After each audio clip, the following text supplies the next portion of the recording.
வணக்கம். இப்பதிவினை முதற்தடவை பார்ப்பவர்கள் அல்லது ஏற்கனவே பார்க்க தவறியவர்கள் சப்ஸ்கிரைப் பண்ணி பார்க்கும்படி தயவுடன் கேட்டுக்கொள்கிறேன். காக்கையின் ஞாபக சக்தி.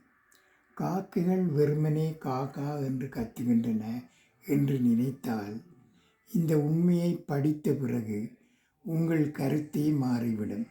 ஒரு காக்கை இறந்துவிட்டால் சில நிமிடங்களேயே அந்த பகுதி முழுவதும் இருந்த காக்கைகள் அங்கே வந்து கூடிவிடும். அவை சுற்றி நின்று தொடர்ந்து சத்தமிடும்.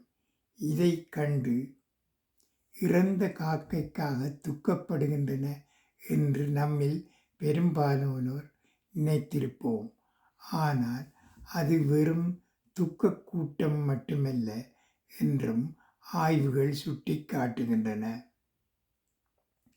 ஆராய்ச்சியாளர்கள் ஒரு விசித்திரமான பரிசோதனை செய்தனர்.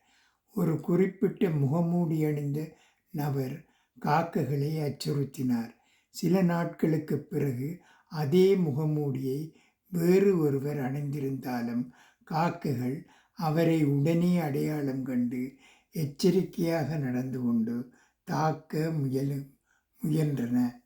இதன் மூலம் என்ன தெரிகிறது? காக்கைகள் ஆபத்தான முகங்களை நீண்ட காலம் நினைவில் வைத்திருக்கின்றன. அந்த தகவலை மற்ற காக்கைகளுக்கும் தெரிவிக்கின்றன.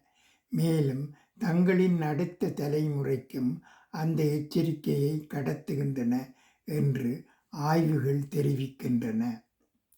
அதாவது, இந்த மனிதரை கவனமாக பார்த்துக்கொள், இவர் ஆபத்தானவர் என்ற செய்தி காக்கைகளின் சமூகத்தில் தலைமுறைகளை தாண்டியும் செல்லக்கூடும்.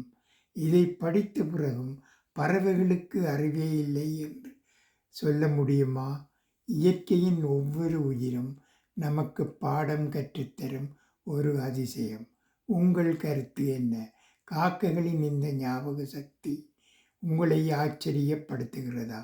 விலங்குகள் அல்லது பறவைகளின் புத்திசாலித்தனத்தை நீங்கள் நேரே பார்த்த அனுபவம் இருந்தால் கமெண்டில் பகிருங்கள்.